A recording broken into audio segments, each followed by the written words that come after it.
दोस्तों आज हम बात करेंगे उन लोगों के लिए जिन्होंने आईटीआर अपना सक्सेसफुली वेरीफाइड कर दिया है। वेरीफाइड करने के बाद उन लोगों को सबसे पहली समस्या ये हो सकती है कि उनका आईटीआर अभी तक प्रोसेस नहीं हुआ है। या तो जिन लोगों का आईटीआर प्रोसेस नहीं हुआ है उन लोगों के लिए ये वीडियो है। दूसरा, जिनका प्रोसेस तो हो गया है, यानी कि अंडर प्रोसेसिंग शो कर रहा होगा लेकिन उनका अभी तक रिफंड इशू नहीं हुआ है, उन सभी लोगों के लिए मैं बात करूंगा आज की इस वीडियो में। दोस्तों सबसे पहले तो मैं बता दूं कि जो इनकम टैक्स डिपार्टमेंट है, वो डिपार्टमेंट अभी हाल फिलहाल में उसकी जो वर्किंग है वो बहुत स्लो हो गई है।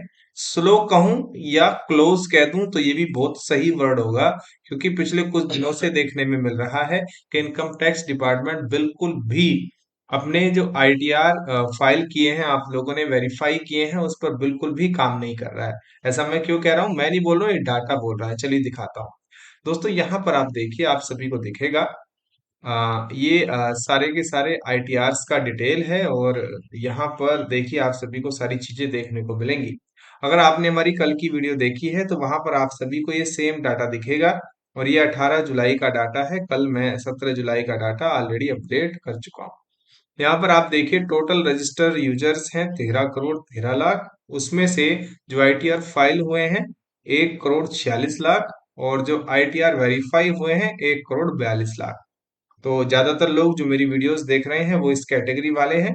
और इनमें जो आईटीआर अभी तक वेरीफाइड या प्रोसेस नहीं हुए हैं, तो आईटीआर प्रोसेस नहीं होने वाले लगभग 20 लाख मैं मान लेता हूँ।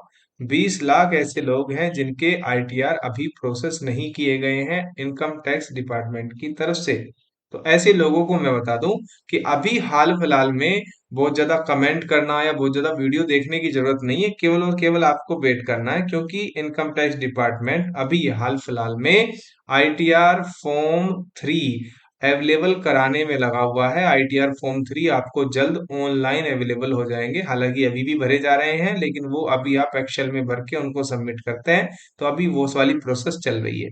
लेकिन अब आईटीआर 3 आपको आने वाले वक्त में ऑनलाइन अवेलेबल हो जाएंगे।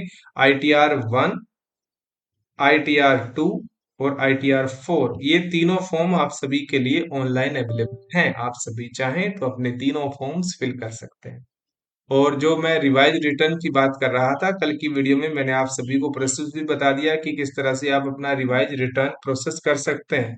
तो वो भी आप सभी जान ही गए होंगे कि कैसे आप सभी को अपना रिवाइज रिटर्न प्रोसेस करना है। तो दोस्तों मैं आप सभी को बता दूं, जिन लोगों ने आईटीआर 1 भरा था और उन लोगों को ऐसा लगता है कि हमें आईटीआर 1 के लिए हम योग्य नहीं है, तो ऐसा कैसे लग सकता है? आप सभी के जो एआईएस के अंदर जितनी भी इनकम शो कर रही है, अगर वो पूरी की पूरी इनकम जितने भी सोर्स से इनकम आई है, वो आपने आईटीआर 1 के अंदर फाइल की है। दोस्तों मैं आपको क्लियर कर देता हूं, अगर आपका डिविडेंड आया है और आप उसको सोचें कि मैं आईटीआर 1 फाइल नहीं कर सकता, डिविडेंड आया है तो आप आईटीआर 1 फाइल कीजिए, उसको वो ऑटोमेटिक फैच कर लेता है, कोई प्रॉब्लम नहीं है।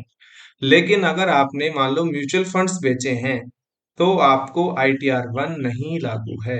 आपने कुछ स्टॉक्स सेल किए हैं और आपको उससे चाहे तो प्रॉफिट हो चाहे लॉस हो, जो अगर आपको प्रॉफिट लॉस हुआ है स्टॉक्स को बेचने से, तो भी आपके लिए लागू नहीं है आईटीआर 1।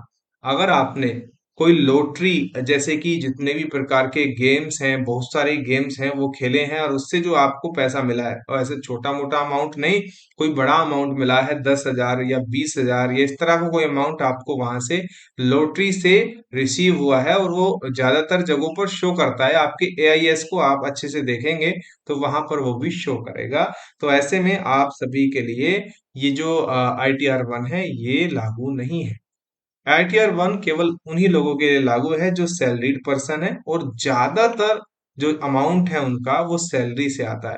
कोई छोटा मोटा डिविडेंड आ गया या कोई इस तरह की चीजें आ गई तो वो चलता है, लेकिन उसके अलावा कुछ जो मैंने आपको दो तीन चीजें बताई, लॉन्ग टर्म गेन टैक्स अगर आपको पे करना है, एलटीजी, हाँ, लॉन्ग टर्म गेन टैक्स, हाँ, ये आपको अगर पे करना है तो दोस्तों आप सभी के लिए आईटीआर 3 या आईटीआर 2 लागू है, आप उसको भर सकते हैं।